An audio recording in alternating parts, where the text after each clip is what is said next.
el sentido de que yo en la película fui asistente de producción, asistente de dirección, asistente de montaje, hice el montaje, preparé los efectos especiales, los efectos ópticos y después me ocupé de toda la producción ejecutiva, de la postproducción, hasta poner la película en Venecia en el 79, y realmente volver a hacer ese viaje fue como despertar sensaciones dormidas que estaban ahí arrinconadas y darme cuenta de que la película, a pesar del tiempo que ha pasado, sigue siendo muy moderna, muy actual y mucho más avanzada en la tecnología analógica con la tecnología digital que hay en este momento. Por ahí también en la tecnología digital se podrían hacer algunos efectos, pero nunca con la precisión y la nitidez y el contexto de la precisión que pudimos trabajar, sobre todo los efectos de sobreimpresiones que pudimos trabajar en el trabajo de Trucca en Org. Y como todos los viajes, no sabemos dónde vamos a ir a parar. Ahora estamos caminando, pero evidentemente el proceso ha crecido. Va a haber un DVD y va a haber un librito. Hemos trabajado con mucho ahínco para hacer un librito donde haya textos explicativos, contextuales, textos que ayuden al lector a entrar en ese mundo de Org, que es una experiencia visual, pero también es una experiencia de exploración profunda a través del código del lenguaje subliminal, donde se demuestra que el ojo es un músculo y que como músculo puede ser entrenado y es capaz de ver un plano secuencia que dura un minuto o un plano que dura un fotograma. Y tu papel dentro de la película es casi tan importante como el de Birri como director, porque tú armaste la película. Bueno, yo hice la película con mis manos. Yo estuve sentado, pegué mi culo arriba de la silla de la moviola y pegaba y cortaba, y en las estadísticas se pueden ver la cantidad de metros de película que usamos, la cantidad de rollo de scotch que usamos, y mi papel fue el de un amanuense, el de un artesano que corta, pega. Birri tenía el trabajo de imaginar la película y de concebir las soluciones estéticas. Yo tenía el trabajo y la responsabilidad de hacer que eso que él había imaginado yo lo transformara en realidad físicamente. Incluso en el diario de Org, que va a salir en el DVD, hay referencias bien concretas de Birri al trabajo práctico que hicimos, como por ejemplo liberar los roquetes de la moviola y mandar los platos a alta velocidad y producir prácticamente una sobreimpresión múltiple, o de qué manera preparar los efectos de Trucca usando la banda donde pasaban las imágenes y las bandas donde pasaban los sonidos.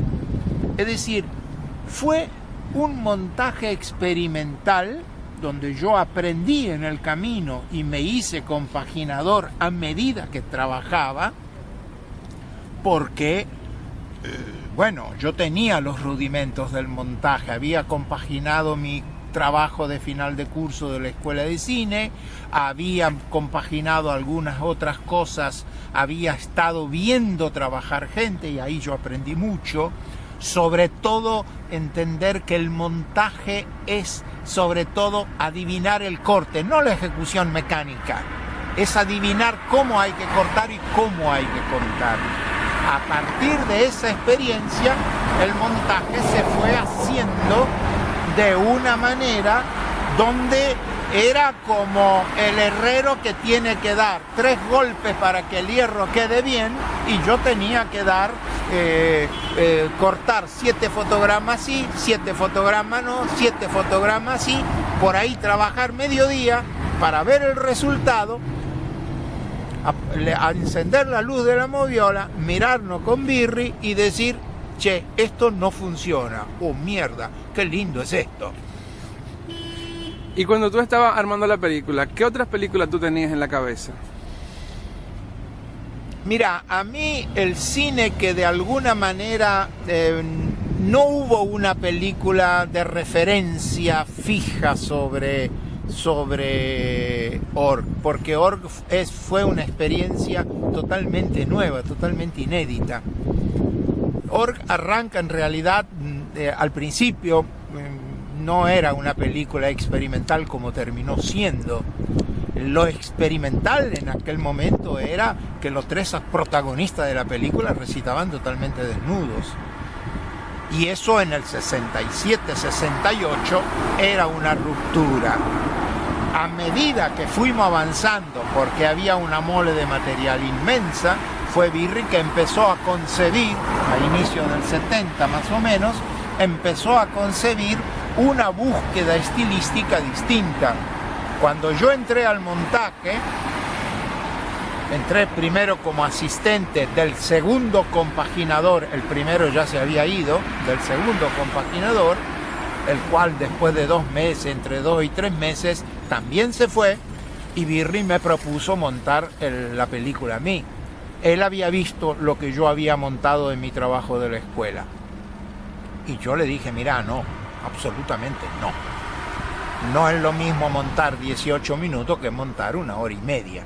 Entonces, en ese momento, él me dijo, mira, yo creo que vos lo podés hacer, y yo insistía que no, y al final pactamos un acuerdo salomónico que era que íbamos a hacer 2 semanas de prueba, de test, para él y para mí, y ver si nos encontrábamos bien, yo trabajando con él y la mole de trabajo que yo veía que se venía, y él si estaba de acuerdo con el trabajo que yo hacía. Y después de las 2 semanas me dijo, bueno, adelante, vamos.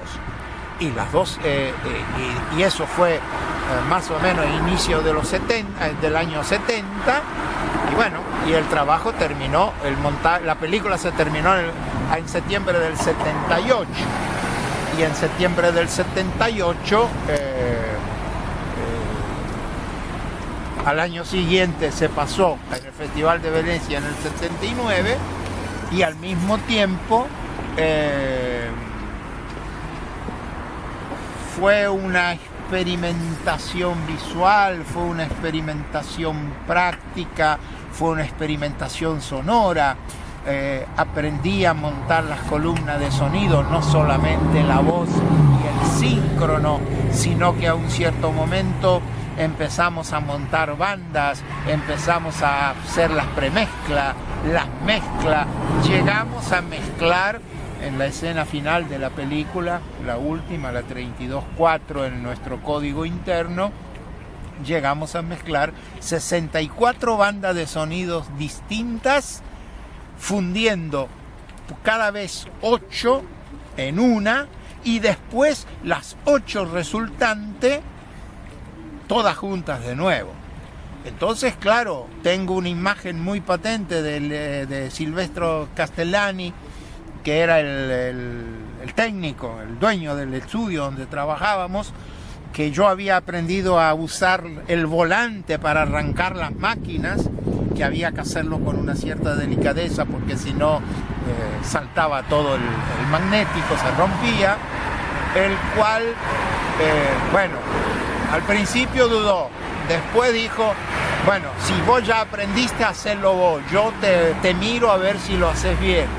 Y después hicimos las primeras 8 bandas, y bueno, el hombre se fue mientras las máquinas caminaban, el hombre se fue al final de un pasillo largo, el otro, el 48 tengo que tomar. El otro, al final de ese pasillo largo, se fue a fumar un cigarrillo, y cuando terminó y yo paré las máquinas, él vino caminando despacito y me dijo, che, no me dijo che porque en Italia no se usa el che, pero lo cuento así porque ese era el sentido, che, a ver, poné esa columna de cabeza y hacémela escuchar a ver qué vino. Y en ese momento yo entendí que el hombre se había rendido a la experiencia, había aceptado de que era posible superar un límite, pasar una frontera para entrar en otra zona. Y cuando terminamos de mezclar las 64 bandas de sonido, teníamos la columna resultante. Él dijo, si me lo hubieran dicho, yo nunca hubiera pensado que esto era posible. Ahora que lo hemos hecho, sé que es posible, pero eso no quita que les diga que ustedes dos están locos. Y el papel de los músicos, Enrico Rava trabajaba ahí también, hacía cosas. Enrico Rava grabó una parte de la música de la película, sobre todo improvisaciones con su trompeta mágica, diríamos, un músico de alto nivel, quizás uno de los pocos músicos italianos de jazz que llegó a tener un espacio entre los músicos de jazz en Nueva York, no siendo afro. Y él, por la amistad que tenía con Birri desde hacía tiempo, y por su calidad musical obviamente, Birri le pidió si grababa algo para la película. Y entonces se hicieron unas sesiones de improvisación donde él jugaba libremente y nos dio la libertad, nos dio el material con la condición de que nosotros usáramos el material como se nos antojaba. Y prácticamente el gran músico de la película, o el músico de la película, es el mismo Birri, en el sentido de haber pescado cosas de distintas fuentes sonoras, jazz, sonidos de archivo, músicas muy convencionales. Por ejemplo, el maestro Pagoni era uno que hacía música para las series de la televisión italiana, sonidos etnológicos, sonidos antropológicos, y componer un mundo sonoro en el cual se mezcló todo. E incluso inventamos sonidos. Hay una escena, por ejemplo, en donde necesitábamos el ruido de una ametralladora y la terminé yo, el sonido lo terminé haciendo yo con una máquina de escribir. Es decir, la película fue un gran laboratorio experimental también para quienes la hacíamos. Eso sí, era un dudar todos los días, y cuando llegábamos al final del día teníamos como una confirmación de que realmente una cosa podía ser, la probábamos y si funcionaba, funcionaba, y si no, se deshacía. Lo más que se perdía era que había que volver o a hacer copiar el segmento de película porque ya estaba tan cortajeado que no funcionaba más como copia trabajo, o reconstruir y al día siguiente empezar a buscar una solución mejor a la que había fracasado. Pero eso es parte también de la creación. Nadie tiene la verdad revelada en el montaje, porque vos una historia, y vos que escribís lo podés sentir en carne propia. Una historia vos la podés contar de 30 maneras, pero hay un momento que cuando vos estás escribiendo sentís si estás en el camino correcto del cuento o no. Y lo mismo pasa con la imagen.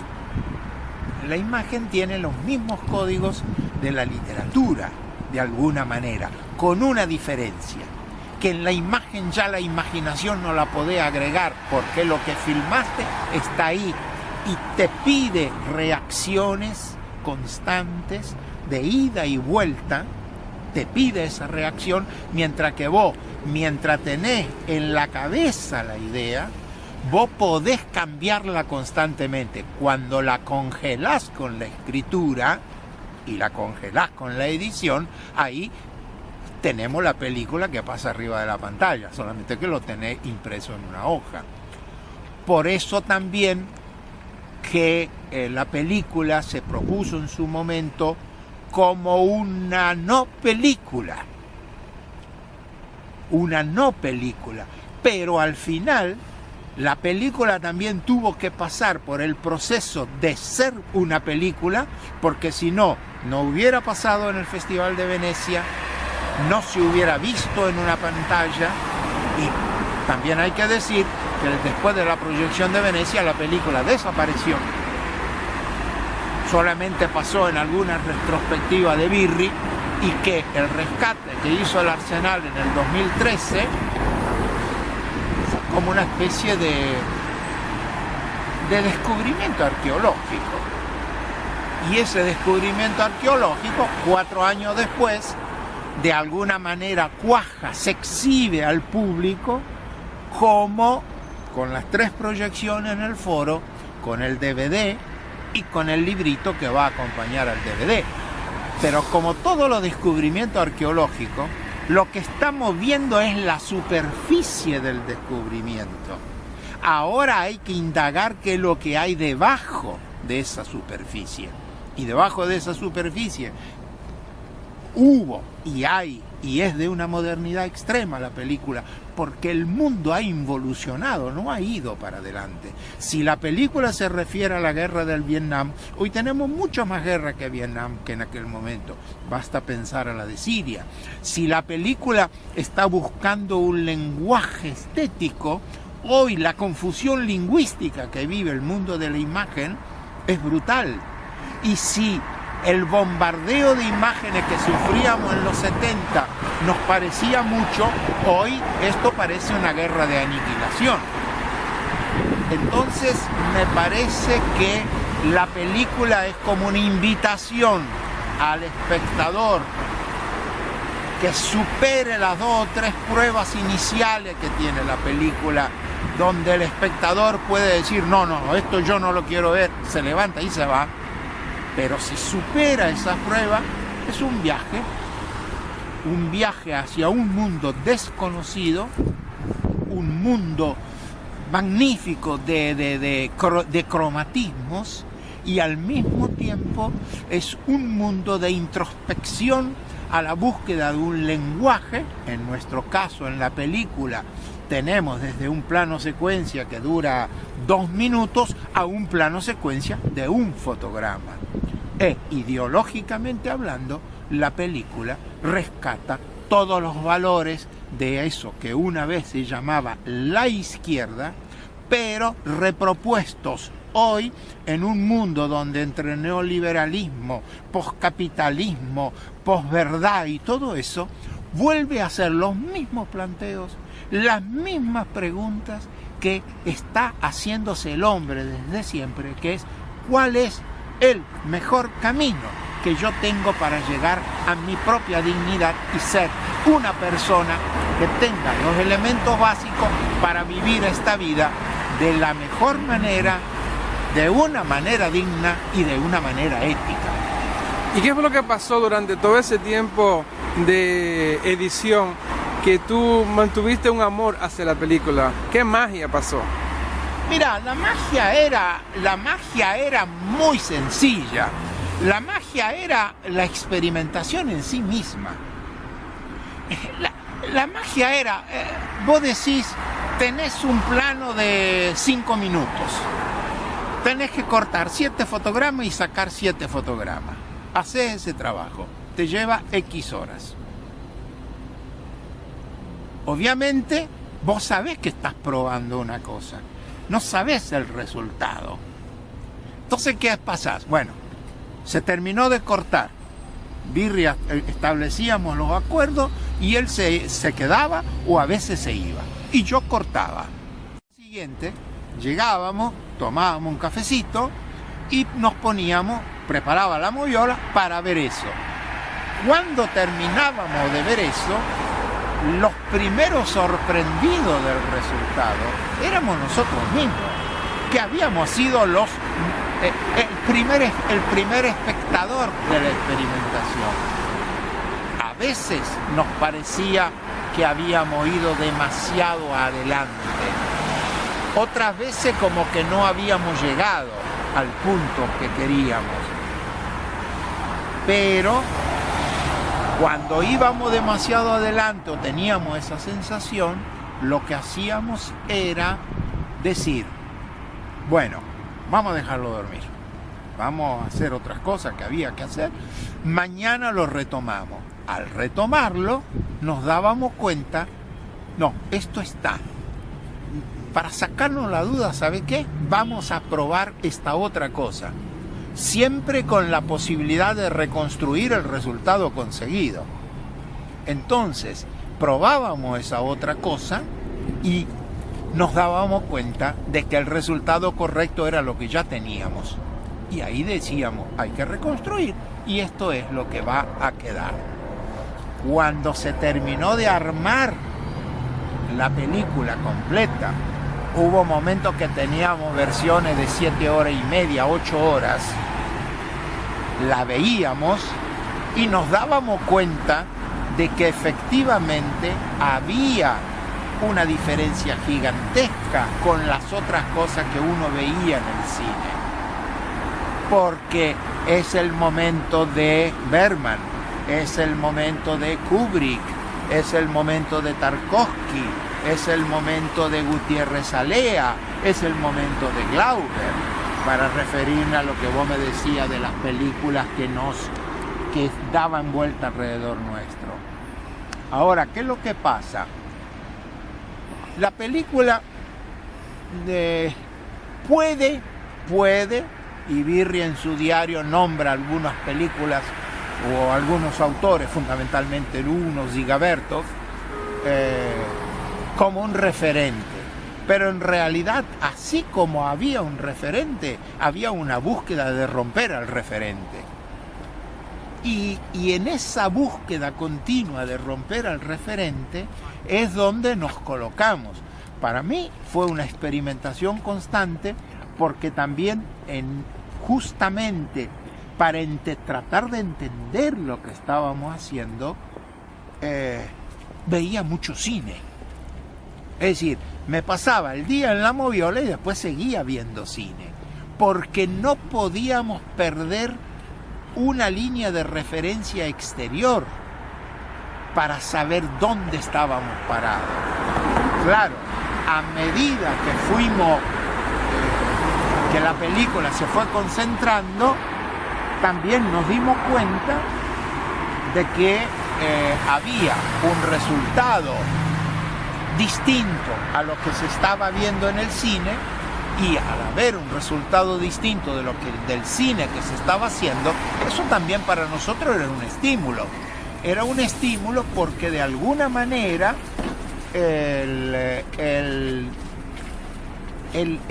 saber que estás haciendo una cosa distinta de lo que se está viendo era un empujón a seguir adelante.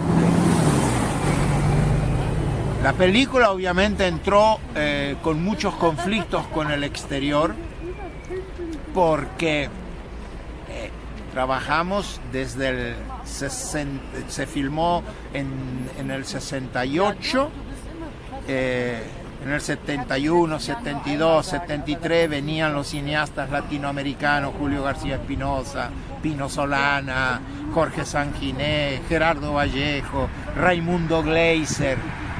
Pasaban por Roma y decían, che, ¿y cómo va?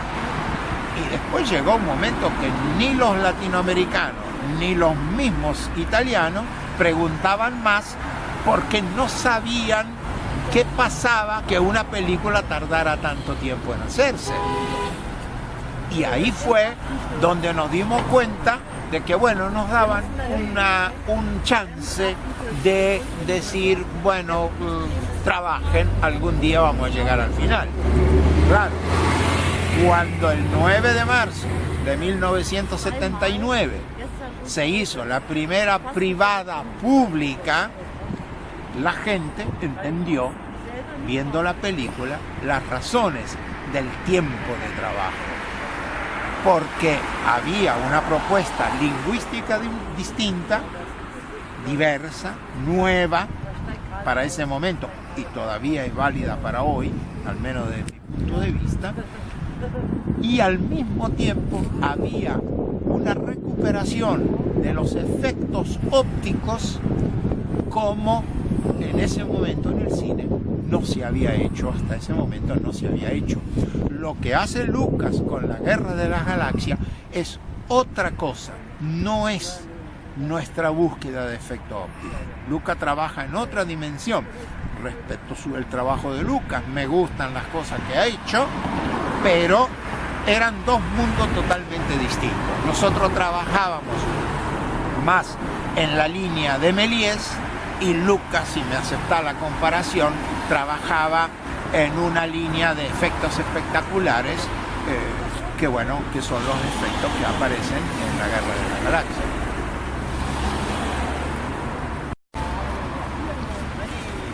Nos vemos.